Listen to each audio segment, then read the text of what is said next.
menikah atau pernikahan adalah bagian dari kehidupan yang diinginkan sebagian besar orang untuk dibersamakan dengan orang yang dia cintai, kemudian hidup bersama dia, bahagia bersamanya, seperti itu. Dan berharap langgeng sampai ketika hidup ataupun afterlife-nya, setelah meninggal dunia atau bersama di dunia dan bersama di surga, harapannya seperti itu. Tidak ada orang yang ketika menikah dia berharap untuk bercerai, tidak ada orang menikah berharap bersama dengan orang yang salah, tidak ada seperti itu. Dan ketika kamu pada momen saat ini berkeinginan untuk menikah dan berniat untuk menikah, kemudian melihat kegagalan pernikahan orang di sekitar kamu atau di sosial media yang kita lihat banyak sekali tuh ya, di FYP TikTok itu sering kali aku lihat cerita tentang kegagalan pernikahan atau hubungan seseorang, atau di berita nih misalnya KDRT yang mengakibatkan sampai ke tahapan parah yaitu pembunuhan dan lain sebagainya. Itu menambah ketakutan dan kekhawatiran diri secara pribadi kita yang single, yang awalnya kita mau pengen nikah, jadi aduh gimana nih ya kalau misalkan dapat orang yang salah kayak gitu, gimana ya kalau misalkan kegagalan itu terjadi juga di aku. Nah itu normal sekali ya, karena kita melihat sesuatu yang buruk, jadi kita nggak ingin itu terjadi ke kita. Namun yang perlu kita atasi adalah jangan sampai hal ini membuat kita memutuskan untuk tidak menikah, karena teman-teman, cerita kehidupan orang lain dan juga diri kita itu berbeda.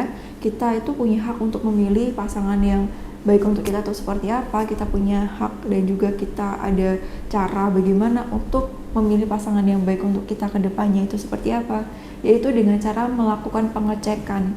Nah ketika kamu melakukan pengecekan dalam memilih pasangan kamu, insya Allah resiko kegagalan pernikahan itu akan lebih kecil ya teman-teman.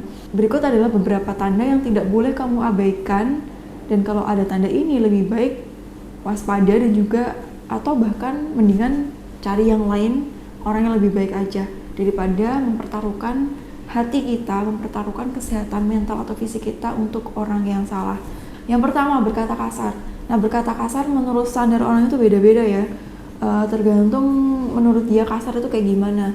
Menurut aku pribadi, kasar, definisi kasar itu ketika dia ngomong dengan ngebentak, terus kemudian apalagi keluar nama-nama binatang yang diucapkan dengan penuh tekanan. Gak perlu aku jelasin detailnya kayak gimana, kamu pasti sudah paham. Atau berkata kasar dalam arti menghina entah secara fisik ataupun yang lainnya. Contoh, mohon maaf ya, buruk banget sih kamu kayak gitu aja gak ngerti. Nah itu menurut aku lebih baik gak usah. Terus kemudian lagi misalkan menghina secara fisik, berkata kasar, kok badan kamu kayak gitu sih. Nah itu lebih baik tidak. Berkata kasar terhadap pasangan itu termasuk jadi salah satu hubungan yang toksik. Kalau kita tahu itu toksik kan lebih baik dihindari. Kita tahu itu racun, mendingan dibuang dan dijauhi, bukan malah diterima seperti itu aja. Yang kedua, melakukan tindakan kekerasan. Kalau ini udah jadi big warning banget, udah jadi petunjuk yang besar banget yang perlu kamu hindarin teman-teman. Ketika dia marah-marah, dia banting apa, dia nonjok apa dan lain sebagainya yang ada di sekitarnya, atau sampai melakukan kekerasan terhadap diri kamu.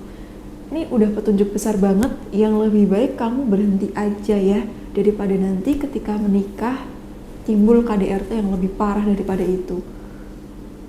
Karena ketika sekali mukul kamu minta untuk berhenti itu akan sangat susah.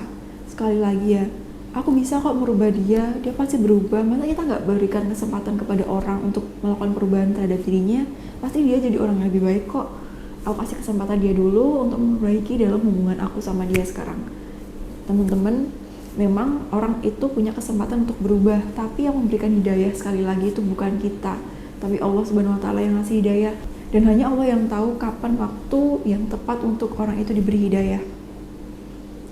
Dan selama penantian waktu kapan yang tepat itu, please jangan kamu mengorbankan diri kamu untuk menderita seperti ini. Stop, izinkan diri kamu bahagia bersama orang yang baik. Atau kalau kamu belum ketemu dengan orang yang baik, bahagiakan dirimu dengan hal yang positif, bersamakan dia dengan hal-hal positif dan orang-orang yang baik aja. Daripada nanti ketika menikah lebih parah, lebih baik sekarang sudah saja. Kalau misalkan kamu masih bertanya, tapi dia katanya cinta sama aku, dia seperti ini, dia nanti nyesel kok, dia nanti pasti minta maaf kok.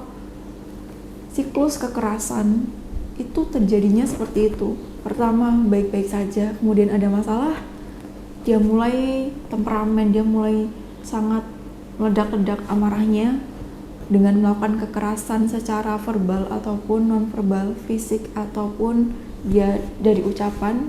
Kemudian setelah dia melakukan itu ke kamu, dia menyesal, dia minta maaf dan berjanji untuk tidak mengulangi lagi.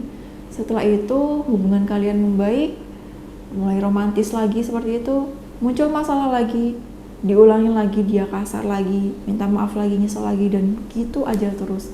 Apakah cinta itu dengan kekerasan?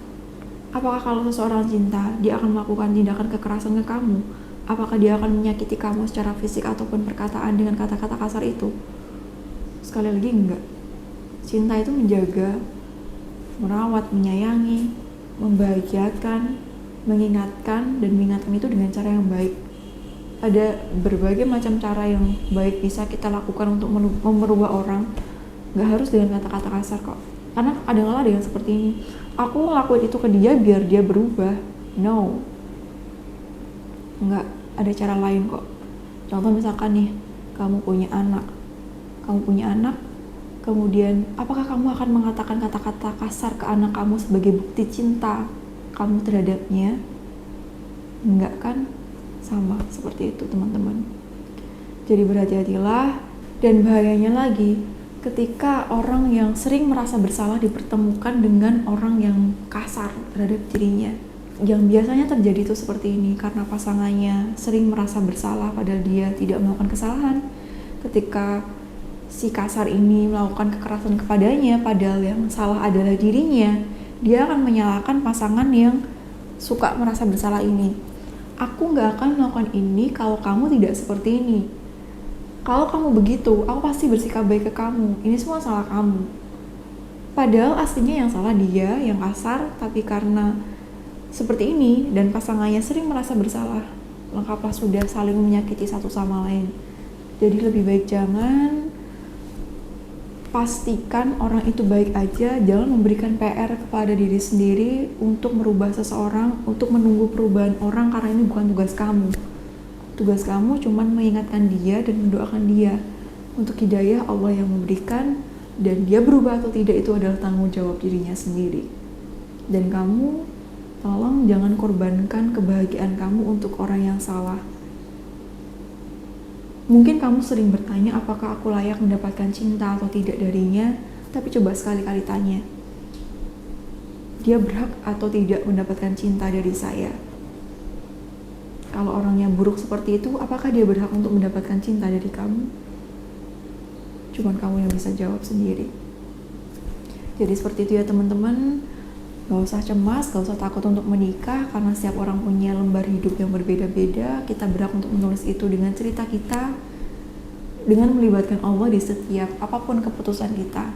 Karena Allah yang tahu masa kini dan masa depan, dan kita percayakan kepada Allah terhadap masa kini kita dan masa depan yang kita punya. Biar ditata dengan baik, selama kita percaya dan melibatkan Allah di setiap keputusan yang kita ambil. Seperti itu ya teman-teman. Tidak semua buah itu busuk, ada buah yang segar dan layak untuk dimakan. Sehingga ketika kamu tidak sengaja atau kebetulan menjumpai buah yang busuk pada saat ini, buang aja buah itu, cari buah yang lainnya lebih segar. Jangan dimakan buah busuknya, nanti perut kamu sakit. Seperti itu. Tidak semua laki-laki itu buruk, tidak semua perempuan itu buruk, tidak semua kisah pernikahan, kisah rumah tangga itu buruk. Ada yang baik, ada yang bahagia, ada yang harmonis, dan itu banyak. Cintai diri kamu dulu, karena ketika kamu cinta sama diri kamu akan memberikan yang terbaik untuk dirinya. Karena ketika kita cinta, kita hanya akan memberikan yang terbaik untuk sesuatu yang kita cintai. Seperti itu, sampai jumpa bersama aku Dewi Puspita. Wassalamualaikum warahmatullahi wabarakatuh.